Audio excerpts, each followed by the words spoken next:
jana priyo priyakaro nirmatsaro pujito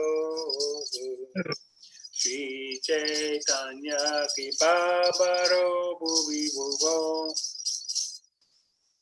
Bharhavantarako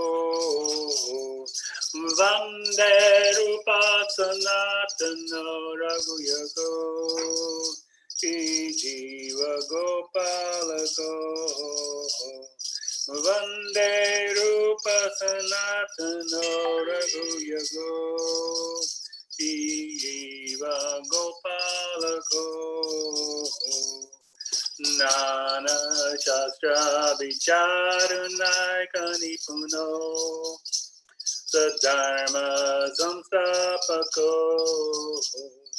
Lokanamitu Karano Tribhuvane Manyo Charanya Karo Radha Krishna Padara Vinda Bhajana Nandena Mataliko Vande Rupa Sanatana Raghuyako Jiva Gopalako Vande Rupa Sanatana Raghuyako Jiva Gopalako.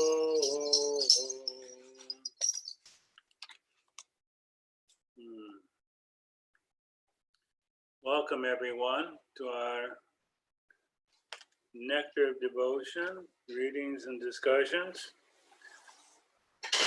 This song is called the Sri Sad Goswami Astika, and the translations. And the first verse is, I offer my respectful obeisances unto the six Goswamis, namely Sri Rupa Goswami, Sri Sanatan Goswami, Sri Raghunath Bhatt Goswami, Sri Raghunath Das Goswami, Sri Jiva Goswami, and Sri Gopal Bhatta Das Goswami, who are always eager, engaged in chanting the holy name of Krishna and dancing. They are just like an ocean of love of Godhead, and they are popular both with the gentle and the ruffians, because they are not envious of anyone. Whatever they do, they are all pleasing to everyone, and they are fully blessed by Lord Chaitanya. Thus, they are engaged in the missionary activities meant to deliver all the conditioned souls in the material universe. So here we have this Sad Goswami Astakam we sing every week. I offer my respectful obeisances unto the six Goswamis, namely Sri Rupa Goswami, Sri Sanatan Goswami, Sri Raghunath Bhatt Goswami, Sri Raghunath Das Goswami, Sri Jiva Goswami, and Sri Gopal Bhatta Goswami, who are very expert in scrutinizingly studying all the revealed scriptures with the aim of establishing eternal religious principles for the benefit of all human beings. Thus, they are honored all over the three worlds, and they are worth taking shelter of because they are absorbed in the mood of the gopis and are engaged in the transcendental loving service of Sri Sri Radha and Krishna. So again, welcome everyone. Om Ganatimirandasha Gananjana Shakaya Chakshurun Militam Yena Tasmai Shri Gurave Nama Shri Chaitanya Manobishtam Stapitam Yena Bhute Svayam Rupa Kadamayam Dadati Swapadantikam Vandeham Shri Guru Shri Yutapadagama Shri Guru Vaishnavamscha.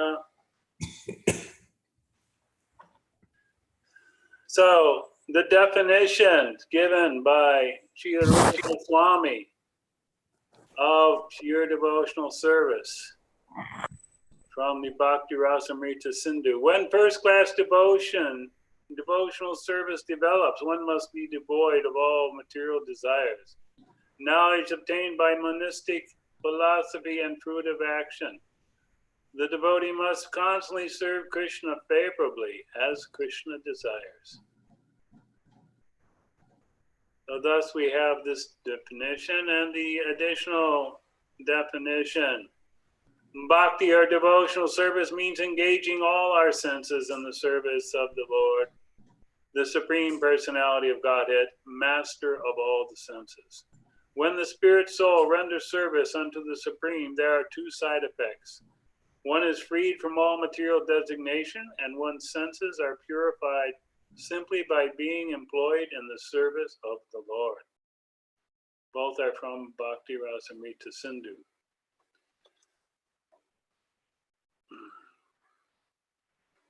So from last time, we have a review of what was covered.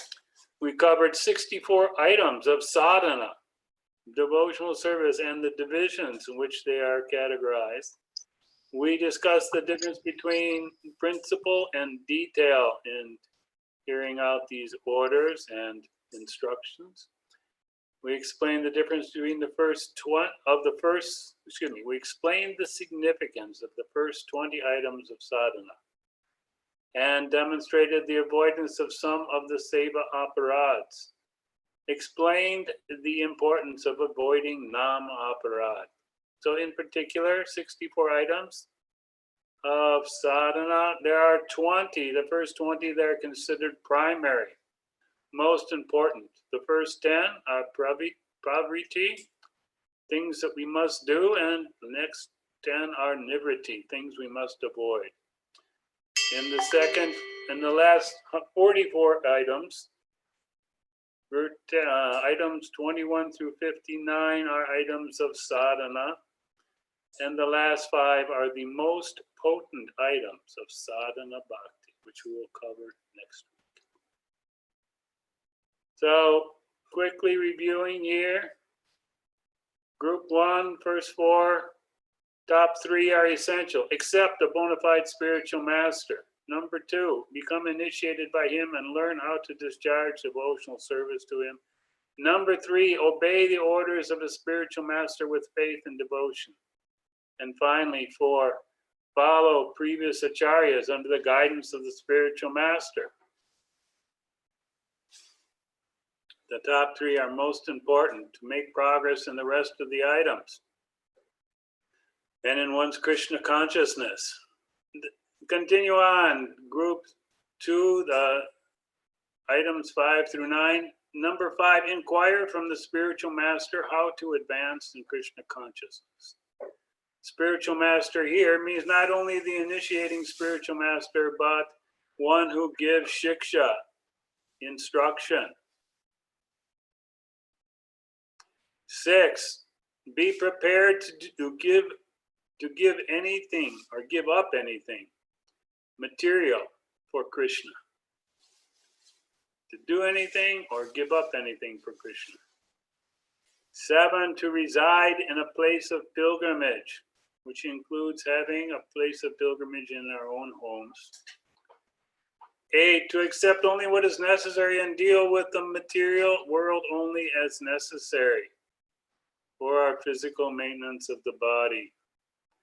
And 9, observe fasting days like Ekadasi and the appearance days of the Lord, like we just had in the Shringa Dev's appearance day. And the appearance days of great, great devotees. Items 10 through 14. To worship sacred trees like the banyan tree, and this would also include the worship of devotees, tulsi, Brahmins, and cows.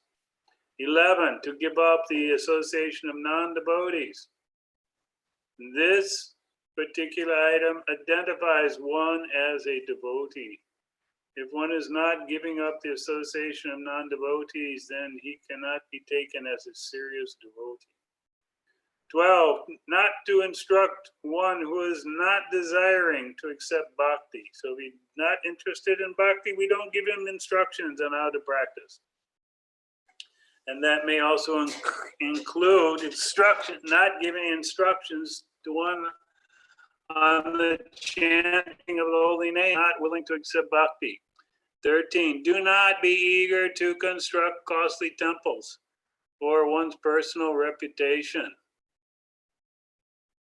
except to preach Krishna consciousness. 14, not to read many books or try to earn a living by lecturing on the Bhagavatam. Many books of the Vedas, many books of material, if they're not relevant to our life and our service, then they're not, we should reduce those. 15 through 20, do not be neglectful in ordinary dealings, be honest and straightforward. 16, lament, do not lament for any loss or be jubilant in the gain, so avoid any emotional highs and lows. 17, do not disrespect the demigods, but also do not have to worship them either. 18, do not give unnecessary trouble to any living entity, including small creatures like bugs. 19, of course, includes all the offenses against the holy name and the deity seva. And 20 is to do not tolerate the blasphemy of Krishna or his devotees.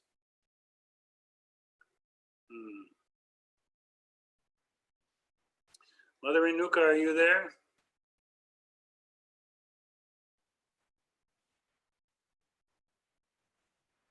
Maybe not. So, any questions? Yeah, so can you tell us anything about this blasphemy of Krishna or his devotees? So when somebody is talking against about Krishna or blaspheming the devotees, we have to just leave that place, or maybe we have to avoid talking to them.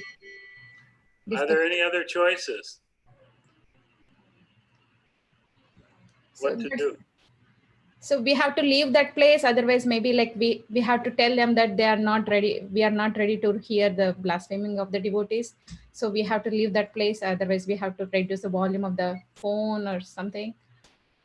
Yes, we can defeat them by argument, show them they're wrong, or we can even take our own life. Mm-hmm. But that is not a normal situation. So principle and detail, just to recant this, the purport of the statement is that Srila Rupa Goswami proposes to mention only basic principles. So these 64 items are basic principles, not details. For example, a basic principle is that one has to accept the spiritual master. Exactly how one follows the instructions of the spiritual master is considered a detail. Avoiding seva nama aparads, there's so many of those as well. A few examples: do not fail to observe special festivals, do not avoid bowing down to the deity, do not spread the legs before the deity, do not sit with your hands holding your ankles or legs or feet. One should not talk loudly before the deity, one should not pass air before the deity, one should not offer others food unless it is first offered to Krishna. And there are many more which you can recall from reading and studying from last week. Namaparad, even when a person becomes an offender unto the Supreme Personality of Godhead himself, he can still be delivered simply by taking shelter of the holy names of the Lord. In other words, the chanting of Hare Krishna is beneficial for eradicating all sins. But if one becomes an offender to the holy names of the Lord, then he has no chance of being delivered. And here I will refer to 2 weeks ago, I posted a list, a document on Club Google Classroom. What were the 10 offenses against the holy name? And if we are finding we are committing them, what we should do so that we can stop. Any questions or comments on this review? I see not so many of you have done the homework yet. Please try to keep up. The homework is meant for us to deepen our understanding and deepen our remembrance of Rupa Goswami's instructions, and to demonstrate our own comprehension. Go ahead, some question?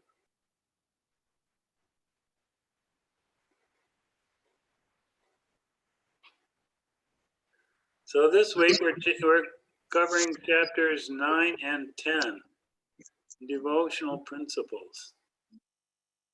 Blaspheming against the Lord of the devotees. 3 remedies.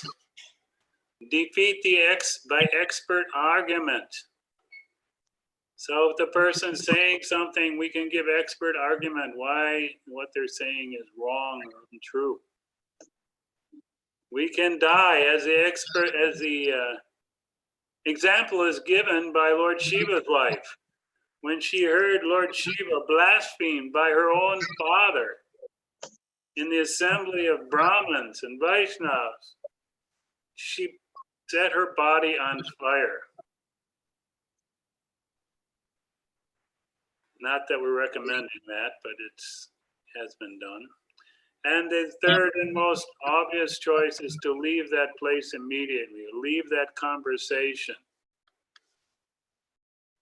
Some people may feel a little awkward with that, but considering that there's a reaction for tolerating blasphemy, we should feel that it's very urgent not to hear it.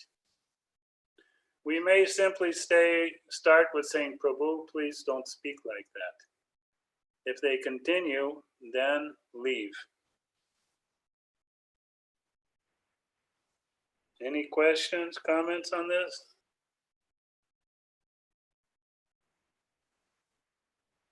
We can go on. Another important thing is to dress as devotees. Dress in dhoti and sari. Put tilak on the body. Lord Chaitanya does not like to see our face if we're not wearing tilak on our forehead. And finally, wearing tulsi beads around the neck will protect us from the Yamadutas who will otherwise take us for punishment. So it's important to appear and dress as devotees. Then, when we're doing these things, it makes that person appear to be a resident of Vaikuntha, and wherever they are present, that place becomes Vaikuntha. Just by appearing as devotees, we are creating an atmosphere of Vaikuntha. So please take these seriously and create these atmosphere of Vaikuntha, especially when the assembly of devotees.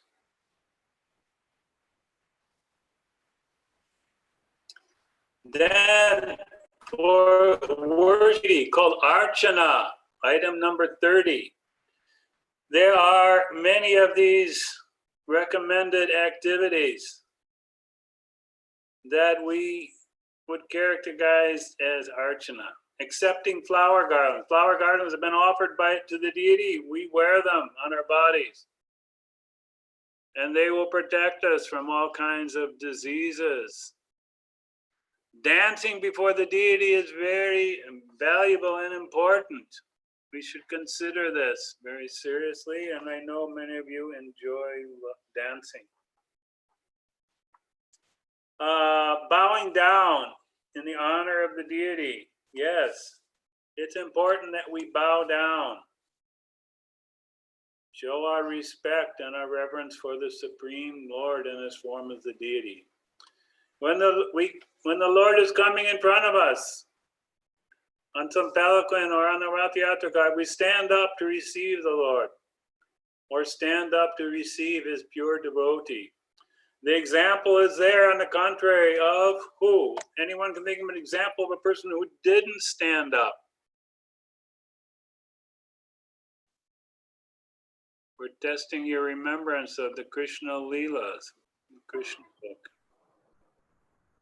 Romaharshana? Yes, Romaharshana. Balaram came to this assembly where they're discussing devotional service, and the speaker, Romaharshana Sutta, was sitting on his chair, the Vyasasana, and everyone rose to welcome Balaram, the Supreme Personality of Godhead, but Romaharshana remained seated. And then what happened? What did Balaram think about that?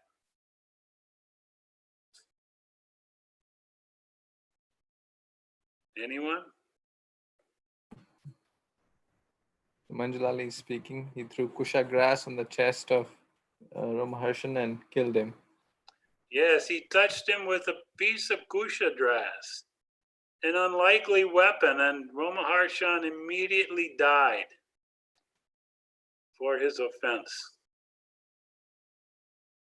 So we don't want to be in that category. Following the deity, if the deity is going in a procession, we should follow immediately. Going to the temple is an important item. Wherever there's a temple, we visit. Good. Here, I would caution that this implies mostly ISKCON temples and temples where Krishna is worshipped by Vaishnavas. That would be my own personal understanding, that's what I frequent, those temples. Other Hindu temples are not as significant. Circumambulating the temple.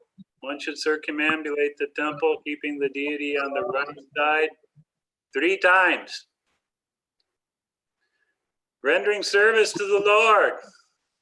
Any different kinds of services, including bringing items for the use for worshiping the Lord, like incense, fruits, vegetables, grain, sugar, ghee, butter, milk, flowers, items to be used directly on the deity, cloth, jewelry, crowns, etc. Partaking of prasadam, yes, so important. We usually are pretty good about doing that. Even people who have no understanding are very eager to partake of prasadam. But that should not be our only form of worship. Drinking Charnamrita. Charnamrita is the water that has washed the lotus feet of the deity and then mixed usually with some yogurt or some sweetener. And then we take 3 drops and drink that. Smelling incense and flowers offered to the deities. Yes, very important. We smell that when we come in the temple or when there's an arti. Touching the deity is mainly for pujaris.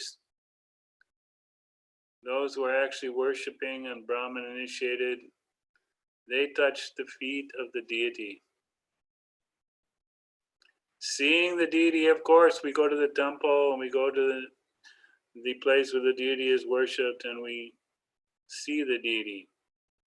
But actually, it's described, although we are seeing the deity, it is Krishna who is the seer.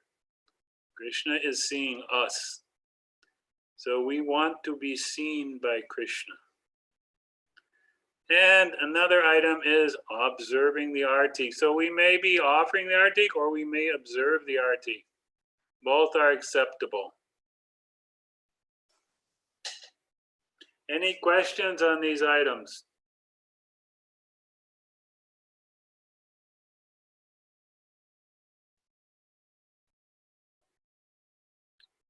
Okay, we'll go on. Paricaryā, rendering service to the Lord. Worship of Krishna should be performed in the way, just the way that a king is worshipped in his palace.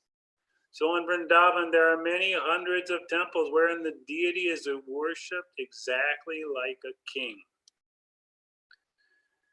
So I know devotees are often very eager to have deities in the home. But having a deity in the home is meant for worship, archana. And that deity should be treated properly because you are not just having a statue there. It is Krishna there. If you are worshiping that deity, then that purpose and the idea is that Krishna is present in that deity. He is exactly there in his original Swayam Bhagavan form. And he is meant to be worshipped like a king. So our standards in the home may not be as high, but they should be structured and regular. Not that one day I worship the temple and I worship the deity and then 3-4 days I do nothing. He stands there idle. That is idol worship. Or if we have a standard of offering our food to the deity, which we should all have, we should offer at minimum once a day and keep a standard, minimum once a day, no matter whether we need to cook for ourselves or not. The deity is there present and he should be treated like the king and given proper food. Other devotees have beds for the deities to lie in at nighttime. They may have other paraphernalia for decorating, and on and on. And for those who become Brahman initiated, there are many, many mantras and mudras to learn that can be used in the service of serving the deity. And strict procedures. In the Naradiya Purana, it is stated, if a person stays in the Lord's temple even for a few moments, he can surely achieve the transcendental kingdom of God. So visitors to the temple are very much blessed. I know some of you do sometimes when you come to Alachua, bring visitors, and that is a great blessing on those individuals. Very good. Any questions about the deity seva?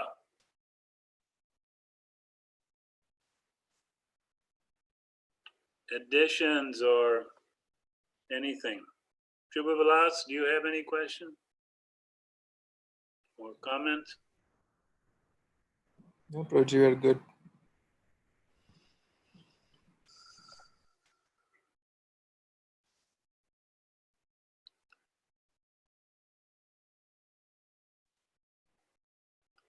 Chanting of the holy name, the Maha Mantra. There are two categories of chanting. First category is japa, soft chanting for one's personal benefit. That we are doing. We should be doing more and more until we at least 16 rounds a day and maybe even more beyond that. Great devotees often chant many more rounds, 64 or 192 rounds in a day. Haridas Thakur was chanting so many rounds. So by chanting so many rounds, he was protected from Maya. Maya Devi herself came to tempt him. And instead, she took shelter of his lotus feet because he was so absorbed in the chanting. He could not be distracted by the most beautiful, alluring form of Maya Devi.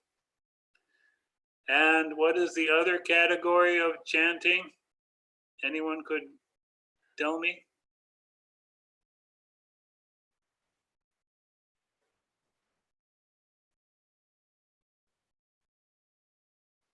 Kirtan, Prabhuji. Yes, kirtan, or as we say, let me get this here. Sankirtan, singing the holy name of Krishna that benefits us and others, even only to the human beings, is it? Or are there more than that? What do you think, Bashwati? Yes, Prabhuji, it benefits a lot.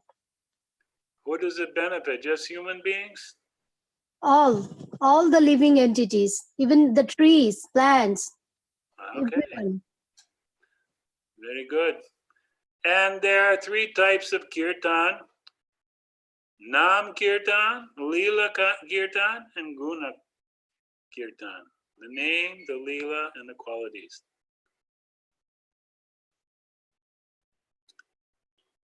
So these are items of devotional service. Vandana, prayer.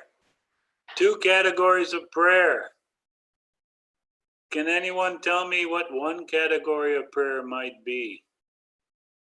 You all have read this, I think, right? So it should be easy.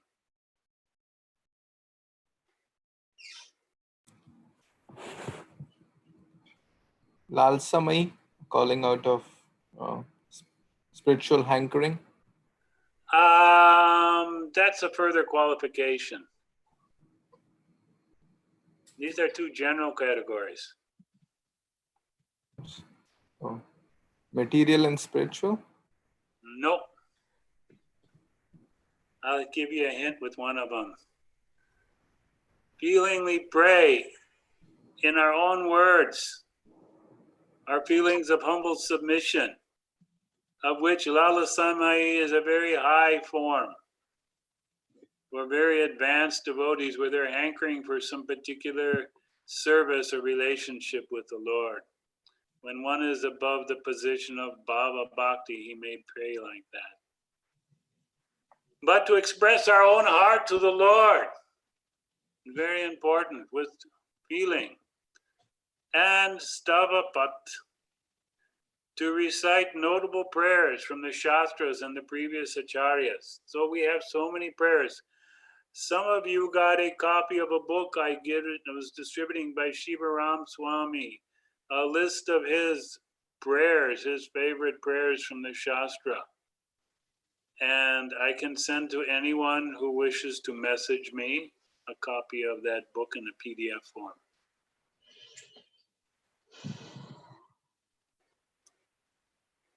So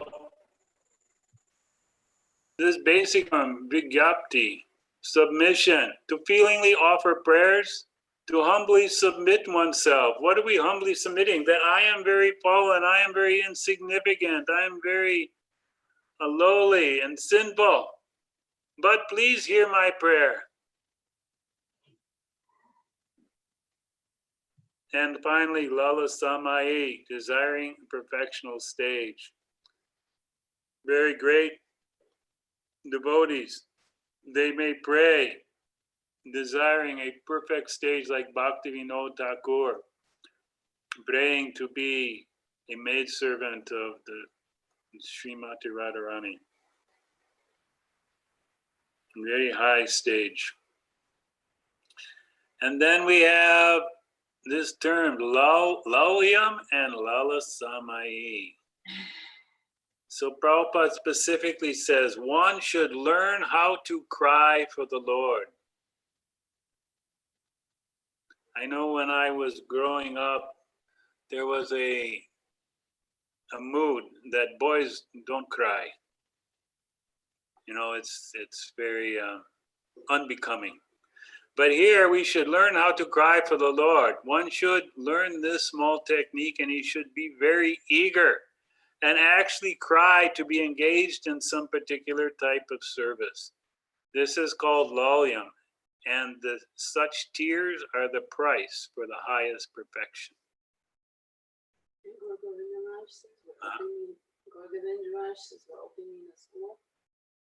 Yeah, Gaur Govinda Maharaj, one of my great godbrothers who was a very advanced devotee, he said, we are not opening temples, we are opening schools for crying.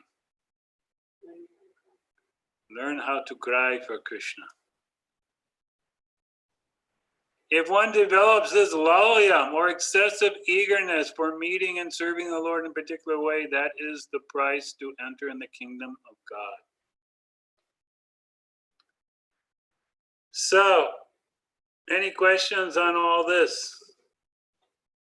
Oh, Ananta is going to ask a very advanced question. Which reminds me, when Jayapataka Maharaj gave class one time, he said, cry for Krishna. If you can't cry for Krishna, cry that you can't cry for Krishna.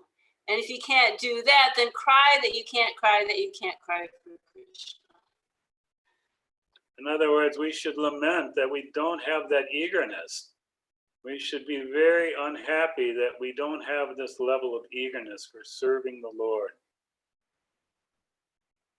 We can read in the Bhagavatam about the devotees, especially the residents of Vrindavan, how eager they are to serve Krishna. There is nothing more important to them. They give up everything to serve Krishna. So this is that excessive eagerness. And that will come at the right stage, but we can always be eager. Any other questions?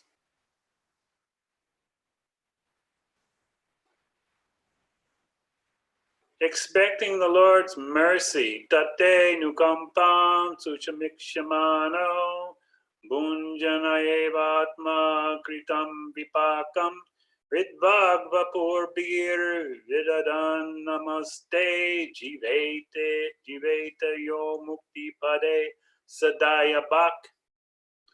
Very, very important prayer from the Bhagavatam. 10th canto, 14th chapter, text 8. My dear Lord, any person who is constantly awaiting your causeless mercy to be bestowed upon him and who goes on suffering the resultant actions of his past misdeeds, all the while offering you respectful obeisances from the core of his heart, is certainly eligible to become liberated, for it has become his rightful claim. So this should raise some doubts in your mind. Anyone have a doubt or a question here?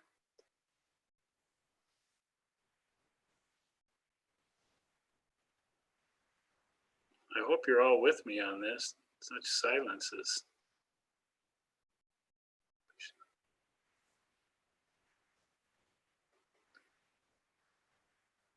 So the doubt should be,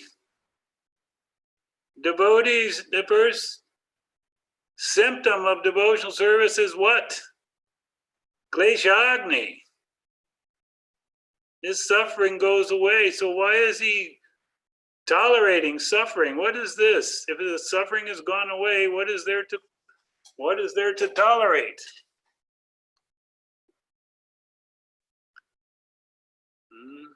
Is that a contradiction?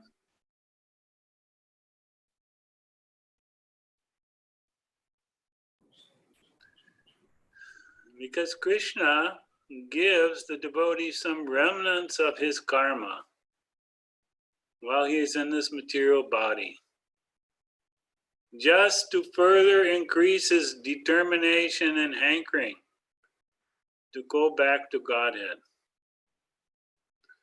And while he's experiencing these as suffering, he tolerates them. And that he continues at that point to offer his respectful obeisances, continue on with his service. And that qualifies him to be liberated, to go back home to Godhead. So this is very important information, that we expect the Lord's mercy to come upon us. The Lord is known as being merciful. Shubhavalas, you have a particular name of the Lord or quality that describes his mercy?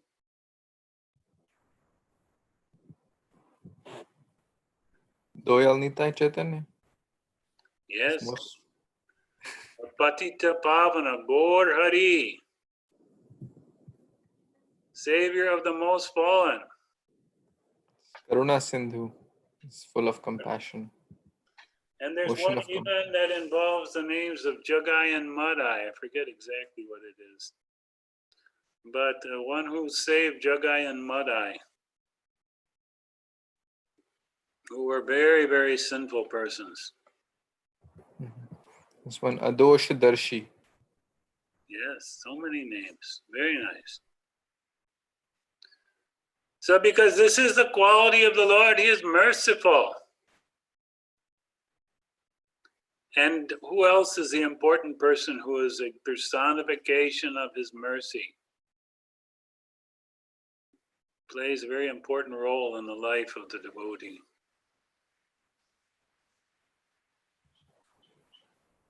The Guru. Yes, the Guru. He has the mercy on the living entity to bring him and teach him and guide him back to Godhead. It is a manifestation of the mercy of the Lord. Very important.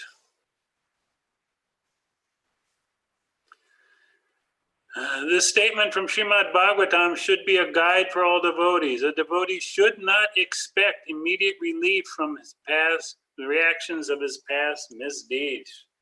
Nectar Devotion, page 91. When such impediments arise, he should simply think of Krishna and expect his mercy. That is the only solace. If the devotee passes his days in that spirit, it is certain that he is going to be promoted to the abode of the Lord. By such activities, he earns his claim to enter into the kingdom of God. So, do devotees get sick? Yes. Do devotees have to leave their body?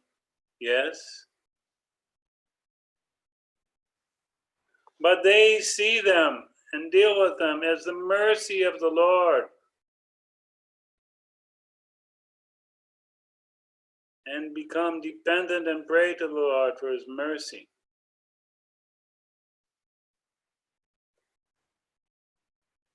So here, why don't we take any more questions or comments here?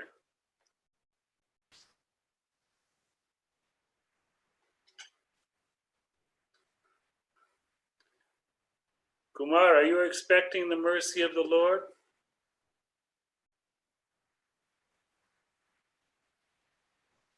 Sure, Prabhuji.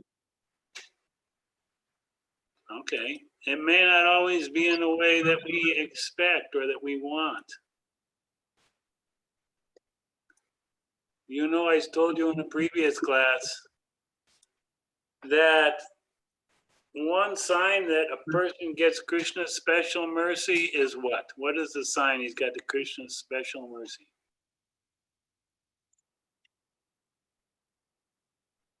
More attraction to the devotional service. Yes, but something more specific than that. Krishna takes away everything from you. Yes, he takes away everything. He becomes broken-hearted and he becomes poor. And his relatives and friends abandon him, thinking he's such a useless beggar now. So if we get Krishna's special mercy, we may get that kind of treatment.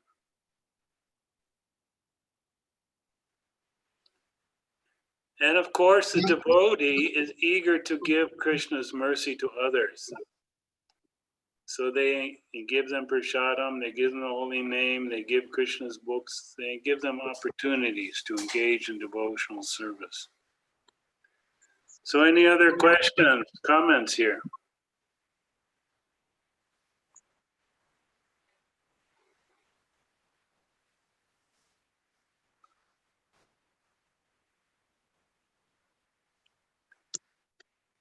So, Prabhuji, is it, just asking, is it necessary for, everything to be taken away to show that that individual has, that devotee has a lot of special mercy, or is it also possible that it's not taken away and he's still in grace? Well, not getting the special mercy doesn't mean he's not being given any mercy. But one time a man came up to Prabhupada in India. He said, Swamiji, please bless me. I'll be able to give up smoking. And Prabhupada said, you really want that blessing? He said, yes, yes. He said, so that blessing can come in two different ways. You can voluntarily give up smoking, and that will be a little inconvenient. Or Krishna may come and do something like give you cancer, and then you have to give up smoking. So what is your choice?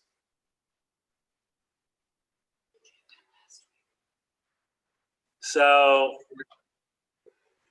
special mercy, yes, that man, does he want that special mercy? I don't know. We could talk about Ambrish. Krishna didn't figure anything out from him. So your question is taking everything away. It depends on your prayer, on how eager you are for Krishna consciousness, Depends on your attachment.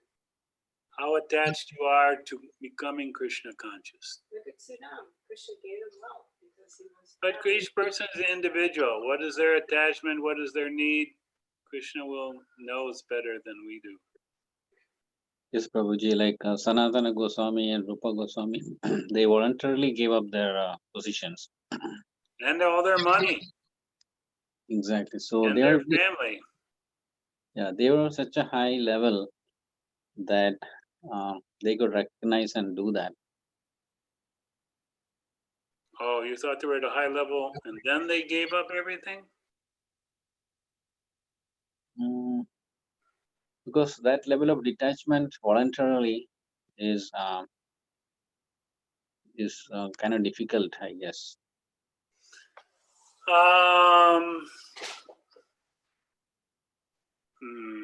I'm not sure that, that high level often comes after we give up. While one's still attached to the material world and material possessions and material body, it's very difficult to make advancement in Krishna consciousness. So after we give up those attachments, then the advancement comes. It doesn't mean you lose everything, you just use it for Krishna.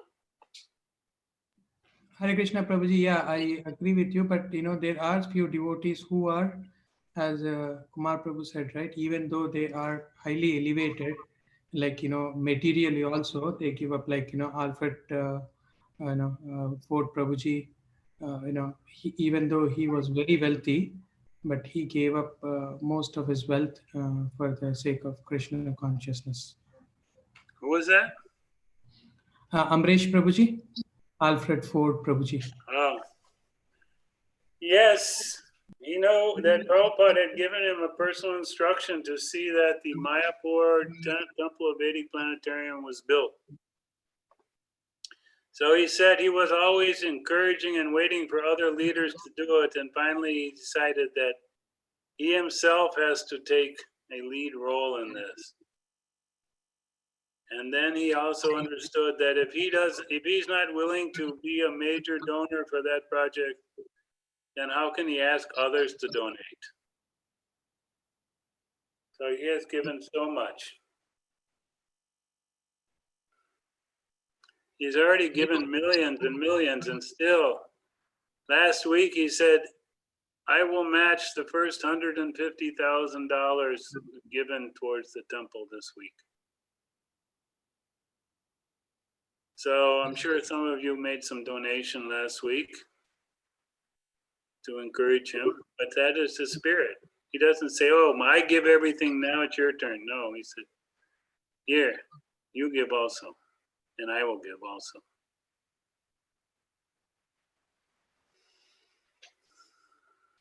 So the first thing Krishna wants is that we give up meat eating, gambling, intoxication, illicit sex. We give up our attachment to all our material sense gratification. We give up lust, anger, greed, envy, illusion. These are all unwanted things, and devotees should give them up. And Krishna will help if we're really ready to give them up.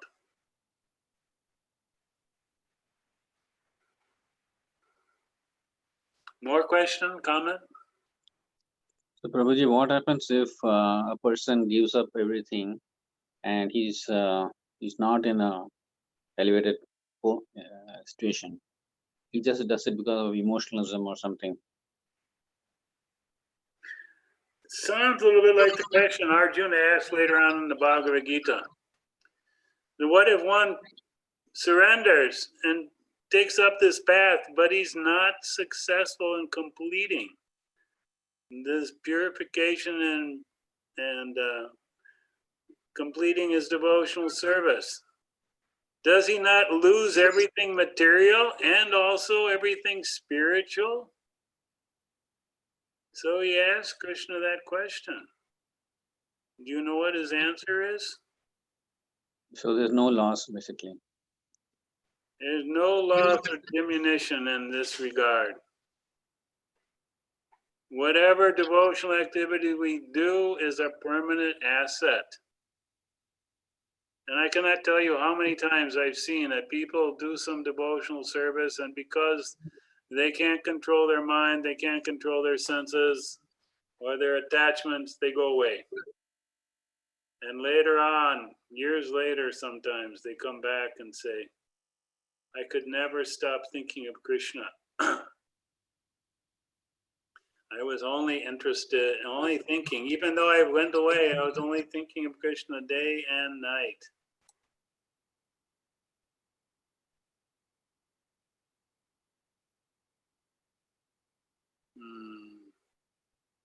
So Shubha Vilas posted the verse here from the first canto. One who is engaged in devotional service of the Lord may sometimes fall down while in an immature stage, yet there is no danger of his becoming unsuccessful.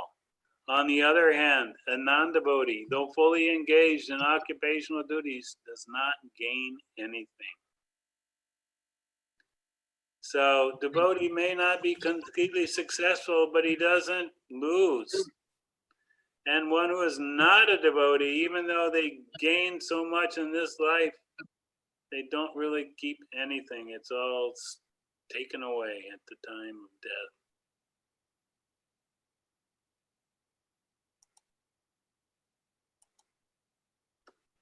More questions or comments?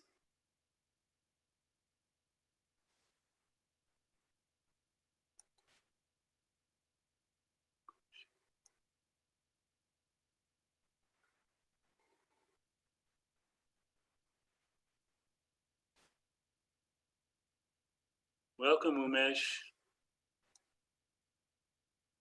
Hare Krishna. Hare Krishna, Prabhu. Are you on slide 44? What's that? Slide 44. This one we're on? Yes. And what about it? No, is it slide 44? Oh, I'm sorry, I don't know. Yeah, tell them what is on the picture. There's a picture of Prabhupada. Okay. And So I'll this whole just, statement that when such impediments arise, you should think simply of Oh. Krishna. that's fine. Yeah, that's fine. Yeah.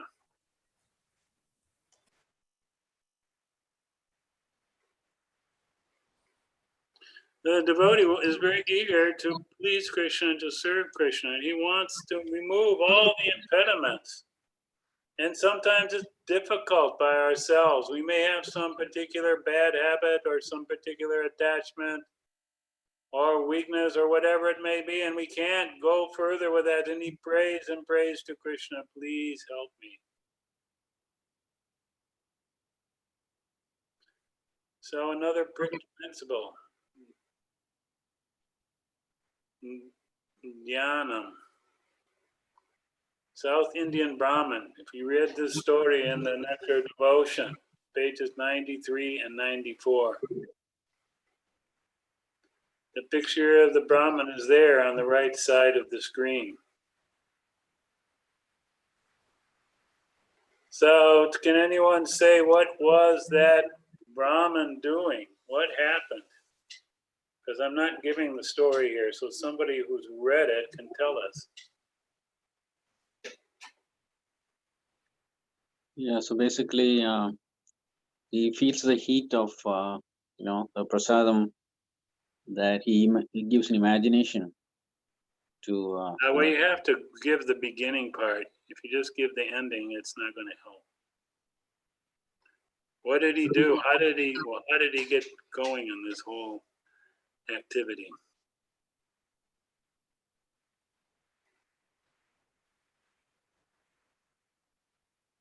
like he wanted to, he saw, I don't know if he saw someone else or like he wanted to give prasadam to the Lord, and he was very poor. He So heard in some discussions by sadhus about this process of offering to the Lord. How? How was their offering done? in expensive vessels and all that. In the mind. In the mind. He was simply thinking in his mind of offering some service to the Lord. Prabhupada refers to how he went in his mind to each and every one of the holy rivers in India and gathered water every day for the bathing of the deity. Now, Brahmins know mantras to call the different waters, but he physically in his mind was going there and retrieving the waters in a golden pot. And then he was serving the deity in different ways with beautiful golden paraphernalia. So he was giving everything the most opulent, but it was all in his mind. He was only thinking because he was very, very poor, could not afford any of these things. And so he would also cook a gorgeous offering fit for a king for the Lord every day. Yeah, so then what happened when he was cooking? How long did he do this? Many, many years. Daily he would do this meditation, this Dhyanam. And so then what happened, Kumar?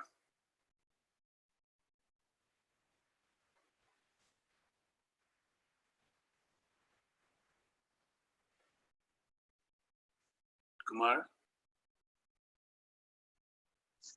Yeah, sorry, I was muted. So yeah, so and then his finger comes in touch with the. What was he doing? He just didn't stick his finger in something. What was he doing? Trying to recall exactly what the. Can I say it? Go ahead. Anyone can say. He was cooking sweet rice for the Lord,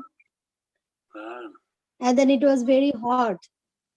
And then he realized that when he gave the Lord a very hot prasadam, and his finger was burned. What did Prabhupada say about the sweet rice? How should sweet rice be served? With ghee. No, cool. Very cool. Yeah, but he gave it was very hot, and then he realized lately that he offered the prasadam which is very hot, and his finger burned. Why did his finger burn? What did he do? Because he dipped his finger in the prasadam. And why would he do that? Because he felt that it's a very hot. He gave a hot prasadam to the deity. So he didn't want to offer boiling hot prasadam food to the deity. Yes. He stuck his finger and his finger was burnt. Yes. But where did that happen? In his mind. Yes. It happened in his mind. And then it was a shock and he came out of his meditation. And what did he find? And Vaikuntha Narayana. No, wait. What happened when he came out of his meditation? He found out that his finger is actually burned. Yes. In reality, yeah. Yeah, so if you meditate on you're getting a cut, or you're dreaming you get a cut, when you wake up, is your finger cut? No. So he was very surprised. How? My finger is burned. And then what happened? Then at Vaikuntha, Narayana was laughing, and then Lakshmi Devi asked him, and then Narayana bring that Brāhmana to the Vaikuntha lok, and he got liberated. She asked, what happened? Why are you laughing? And Narayan didn't respond. He just sent the Vaikuntha airplane to bring that Brahman right to the Vaikuntha. Wow, it seems like a great deal. You meditate on cooking, and then the Lord sends his airplane to bring you back to Vaikuntha. You might get a little hungry that way.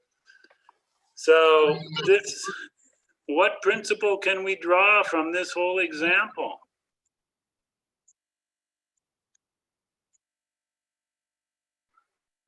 So when a devotee should meditate so deeply that all so the desire will fulfill. Like it's like the meditation will be very pure, so that the Brahmana can Okay. complete. But I'm looking a little different conclusion. In other words, he was meditating. He was thinking all this in his mind. Did he physically do it? No. So if he was only thinking in his mind, why did Lord Narayan bring him back to Vaikuntha? He was completely absorbed in his dhyan, Prabhuji, in meditation. He's totally absorbed. Okay. Anyone else want to make a comment on that? Lord reciprocate. Okay, Lord reciprocates. More thoughts. Hare Krishna Prabhu. I had a question. If this level of meditation, if it is actually available or attainable for us, modern devotees. Well, now you're getting closer to the point, and that is, why did they put it in the Nectar of Devotion? This whole story. What's the point of putting this story in the Nectar of Devotion? What does it mean to us?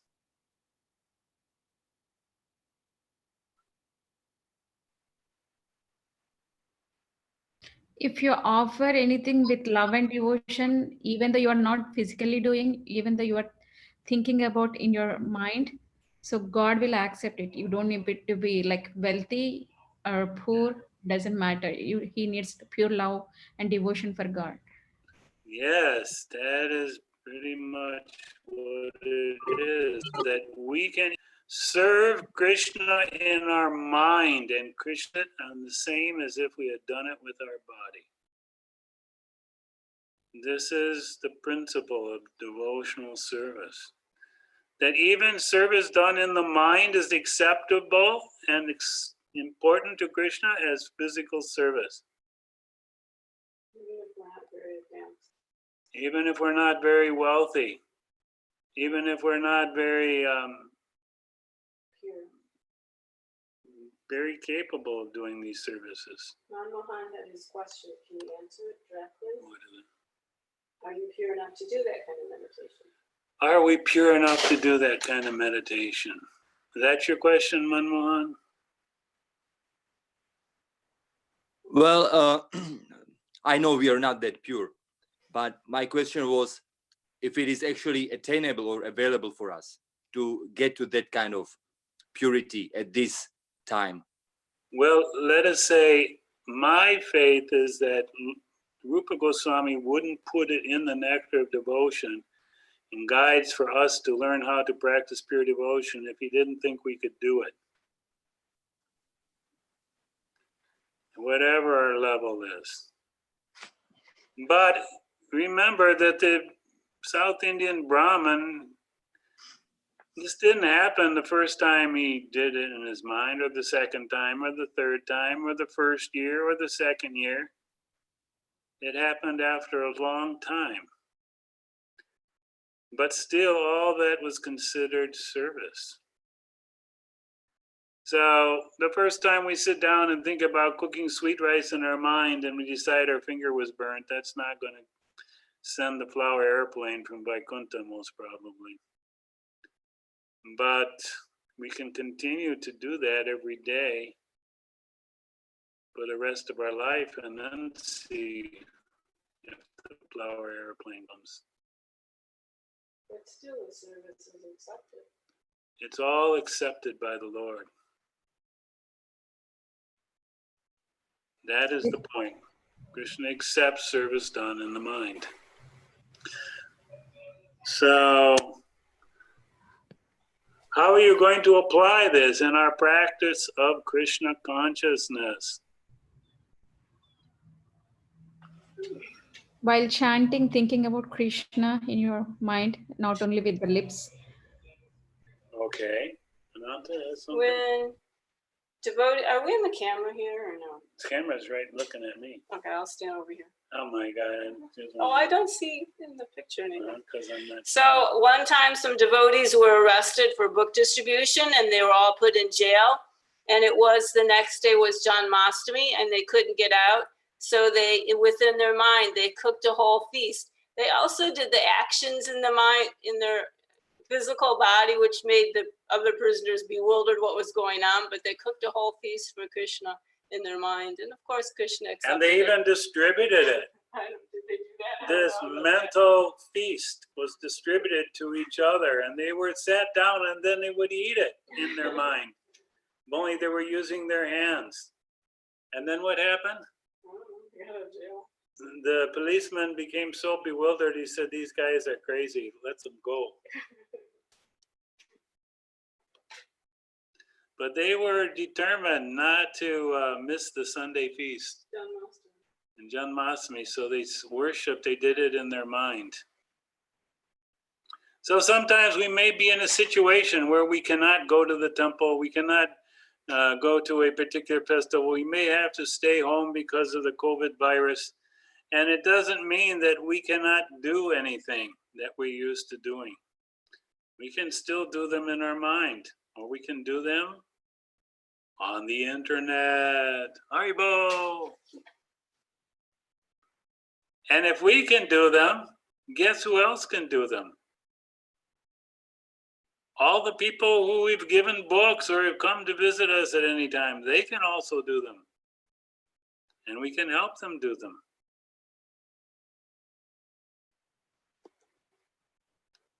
I know when we read the Govardhan Leela and all about all the foods that were offered to Govardhan Hill, I know it's quite common, devotees, their mouth becomes all full of saliva and they become very hungry just from hearing the descriptions. They become so absorbed. They're eager to taste that prasadam. The sweet rice, the pakoras, the jalebis, the samosas, the nice dal and hills of rice, and so many wonderful preparations. And the more we talk about them, the hungrier we get. So devotional service is apt. It is on the highest spiritual platform. So even though you're sitting in your home, you can do so many services for Krishna. Even though you're lying in your hospital bed, you can do so many services for Krishna. Even you may not be able to talk, you can still do so many services for Krishna.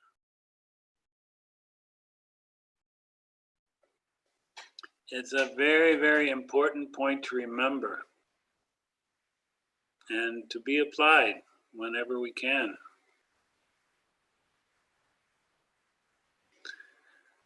I know myself, many times we're driving back and forth to Tampa, and I do the Tulsi Puja in my mind, or I do the Arti to the deities in my mind.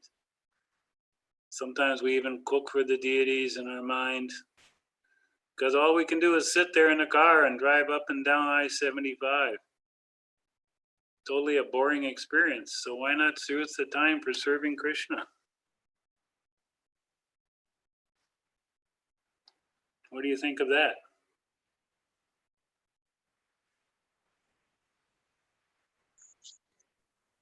Always remember Krishna, never forget him. And so remember Krishna by serving him. Yes, Prabhu. And I have a question actually. I don't know how to verbalize this properly, so I'm just gonna read this little part from introduction. It says, this devotional service is a sort of cultivation. It is not simply in action for people who like to be inactive or devote their time to silent meditation. There are many different methods for people who want this, but cultivation of Krishna consciousness is different. The particular word used by Srila Rupa Goswami in this connection is anushilana, or cultivation by following the predecessor teachers. When one reads the introduction or this part, then one might think that meditation is not for us. What's not for us? Meditation? Yeah, if somebody reads this part of introduction, then he might come to the conclusion that meditation is not for us. Well, Prabhupada put this specifically in Nectar of Devotion with great detail on the South Indian Brahmins' activities. So I personally am convinced that Prabhupada put it in there because we can do it. And we should do it. Well, yes, Prabhu. Get used to doing it. But I'm talking about the introduction. Yeah, introduction. What is Prabhupada saying that in the introduction? Why is he speaking like that? Well, I don't know, Prabhu, but it mentions that silent meditation is not for us. Well, what he's saying is that Krishna consciousness is first and foremost based on action. It's not inactivity. Sometimes people think that bhakti means you sit down and you do nothing. You stopped all your worldly activity. That is not the principle given by Rupa Goswami. His principle is to dovetail everything for the service of Krishna. But that doesn't exclude that we can also do this meditation. It's just that we're not lazy men, that if we can do something, we don't do it. Like Prabhupada gives the detail there in the Nectar of Devotion, that this is not an instruction, an excuse for a wealthy person to just mentally offer some foods to the Lord. But he has the capacity and the ability to actually purchase very costly foods and to cook them and prepare them and offer to the Lord. So if he neglects to actually do it, that is a fault. If he has the capability to do it, that is a fault. It's not a good quality. Just like every day we eat. But if we don't give food to the deity, that's an offense. You're inviting the deity in your home and you just think, oh, mentally I'll offer the deity some nice rice, dal, sabjis, everything, but I won't give him anything I'm cooking. That would be an offense. So there is a difference between that kind of avoidance and laziness and impersonalness compared to this meditation, which is something else. The two, this meditation does not exclude anything. It's to be included, added on, additional. Just like you, do you have the ability to go to the Ganga, the Narmada, the Yamuna every day and collect water for the deity? Probably not. So many sacred rivers are there. But can you offer that? Yes, you can. You can follow this example of the South Indian Brahmin and in your mind go there with a golden water pot and collect water every day from these holy rivers for the service of the deity. And if you're actually doing it as service, then Krishna will accept.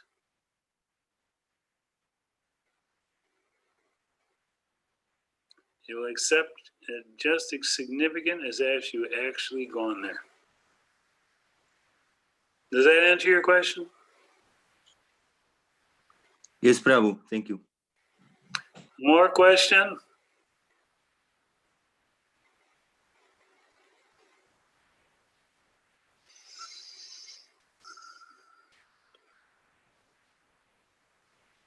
So just like you're raising children, you cannot meditate on teaching them their ABCs, but you never actually teach them ABCs.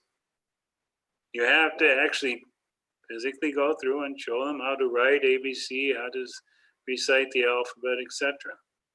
Required for their education.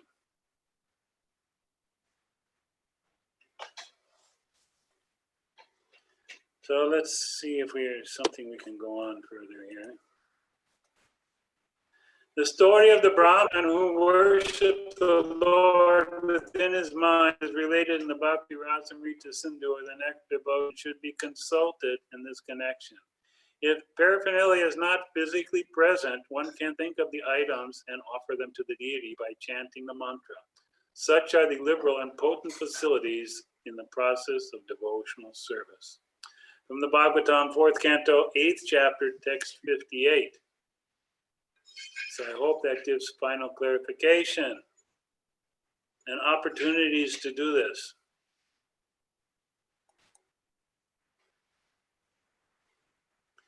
So for chapter 8, we discussed the glories of worshiping the deity. We talked about very feelingly offering prayers to Krishna and discussed the significance of Lolayam and Lalasamai. Can anyone now remember what the word Lolayam means? Intense desire. Sort of, but Prabhupada uses a different word for Lolayam. Crying for the Lord. Greed. Greed, an intense greed. I have to do this. I have to have this. And Lalasamai, what is that? What does that mean?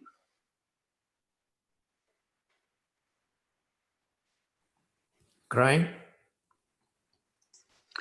Crying would be more in the Lolayam. But yes, it could be some crying there. But crying what? Crying out for Krishna.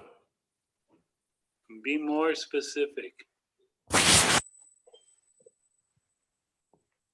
Crying out for what about Krishna? Well, crying so that you're lamenting because you don't have enough bhakti, so you're trying to develop that. You're crying for that. Not exactly. Anyone else can answer that question?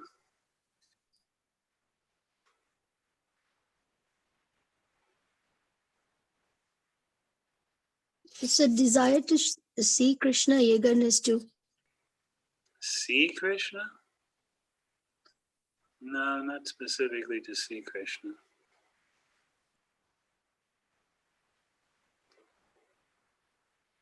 Go ahead. Anyone? Strong desire to serve. How? What service? Details. What service? Devotional service. What's that? Devotional service. And devotional service is the broad category. Detail. Service to the devotee and Lord Pose. It's what? Service to the devotee. Service to the devotee. You're getting very close. The topmost prema. Well, that's when one expresses and experiences Lalasamai in the stages just before prema. To serve in the spiritual world in Golok Vrindavan. Maybe. Spiritual master, serving and orders of the spiritual master. Well, I think it's what it means is he's hankering intensely for a specific service to Krishna. In particular, someone like Bhaktivinoda Thakur is hankering in his song sometimes to be engaged as a servant of Srimati Radharani. Prabhuji, is it like gopis hankering for Lord Krishna? Srimati. Someone who hankers to serve Krishna as a gopi. Not the gopis, but someone who hankers to serve Krishna as a gopi. Like gopis, okay. Yeah. So in the conjugal rasa, Prabhuji? It doesn't have to be only conjugal. Could be anything. Okay. One could be very intensely eager to see what's in Krishna's lunch basket.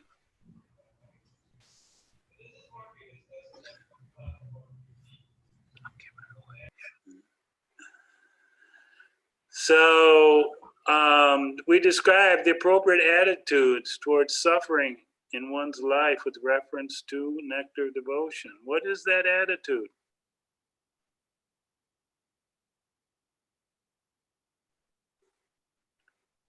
Submissive, Prabhuji. What is it? More submissive. Submissive. Yes, sort of, but how does he feel about the suffering? He happily tolerates and continues bhakti. Yes, he tolerates it. He may even think I deserve worse than this. Prabhupada one time, he was doing something and he cut his finger. And you know what he said? Krishna has minimized the reaction. I should have cut off my finger. Instead, I just have this cut. Krishna is so kind. So he's tolerating and goes on doing what? What does he do while he's suffering?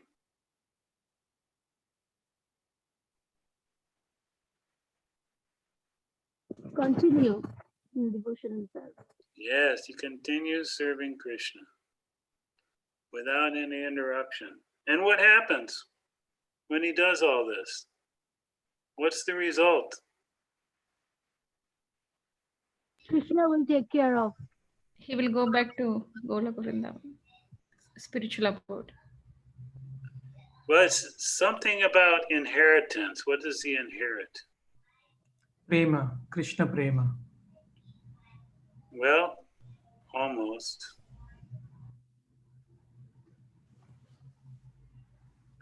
It's a rightful claim like inheritance. Inheritance means you just have to be alive to get it. You don't have to do anything. If your relative dies and puts something, leave him $1 million, what do you have to do? You have to be alive. That's all. And what does he want? He simply gets liberation as his rightful claim. That's all it says, liberation. And we discussed also the general principles about the South Indian Brahmin. So again, can anyone remind us what was that principle we learned and how to apply it?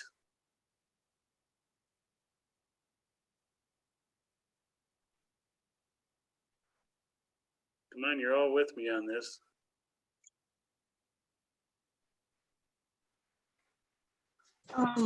You don't have to be very rich for doing devotional service. Only we need a pure love and devotion to Lord Krishna in our mind, which is very important. Okay. You're close, but I'm looking for something a little more specific. Like if external paraphernalia is not available, then meditation you can do it in your mind. Is there a difference between the two?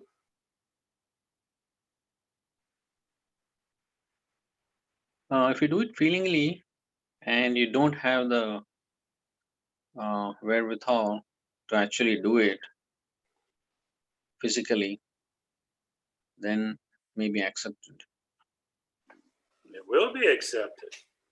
Not maybe, it will be accepted. And how do you apply this principle to yourself?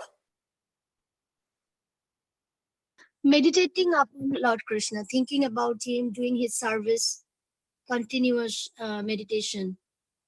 In the What kind of service would you like to meditate on? Cooking prasadam, doing chanting, reading Bhagavatam, Gita, Bhagavad Gita. Okay, these things all you're doing every day, I hope.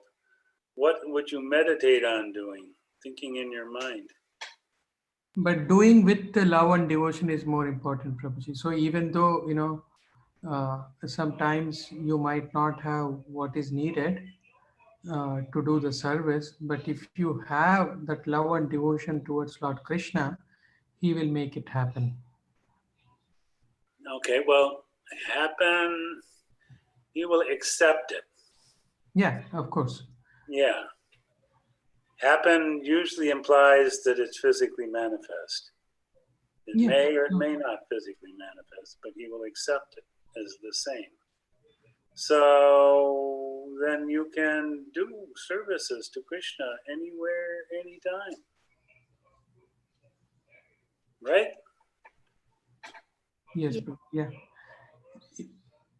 So any other questions, comments?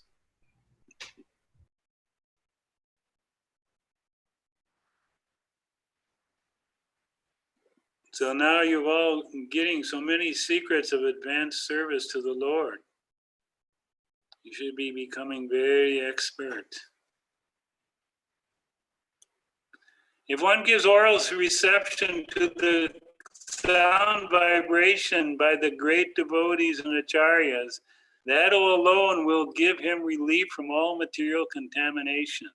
If we hear from those who are actually self-realized, then the nectarian rivers, like those which are flowing on the moon planet, will flow into our ears. And this metaphor is the metaphor used in the above verse. So we hear from the great authorities and we actually follow that. So we've heard about this meditation of South Indian Brahmana, and we can do that. So thank you everyone. Anything else? Questions, comments? Hare Krishna, can I share one very short pastime of Raghunath Das Goswami? It's similar pastime as what happened to the Brāhmana. Sure. Okay. So, on one occasion, Raghunath Das went into a deep trance. In that state, he began meditating on cooking a wonderful preparation of sweet rice for Radha and Krishna. With great pleasure, Radha and Krishna accepted the sweet rice preparation, and after relishing it, gave the remnants to the Sakis and Manjaris. Raghunath Das also cooked some of the Mahaprasad, sweet rice, and feeling great ecstasy because he had pleased Radha and Krishna, ate much more than usual. As the late afternoon approached, Raghunath Das was supposed to give his daily discourse on the pastimes of Lord Chaitanya Mahaprabhu. All the devotees assembled outside Raghunath Das Bhajan Kutir, but after a long wait, Raghunath Das did not appear. In great anxiety, the devotees came to the door of the kutir and inquired if everything was all right. From inside the kutir, Raghunath replied that unfortunately his body was not feeling well. One of the devotees, Vitalanath, the son of Vallabhacharya, who had been appointed as the pujari of Lord Gopal Rai by Raghunath Das, brought two doctors who made a thorough examination of Raghunath. The doctors proclaimed that the patient was feeling heavy due to overeating a combination of rice and milk. All the devotees were astonished to hear the diagnosis of the doctors because everyone knew that Raghunath took only 1 leaf cup of buttermilk daily. Raghunath Das Goswami then revealed to the devotees that while serving Radha and Krishna in meditation, in his ecstasy of savoring Radha and Krishna's sweet rice remnants, he had eaten a little too much and this was the reason for his being indisposed. The devotees were both amazed and relieved to hear Raghunath Das' explanation. So Raghunath Das, he was a great renunciant. He was very austere, and everybody knew that he barely eats. Actually, he used to only drink 1 cup of buttermilk a day. And so when they heard the diagnosis that he overate, they were shocked. But he actually overate in his meditation. Thank you. Thank you very much. So I didn't see from last week anybody posted the exercise to do a little drama about some forms of devotional seva service.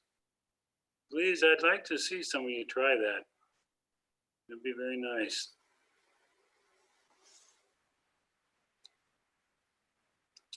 So any other questions or comments?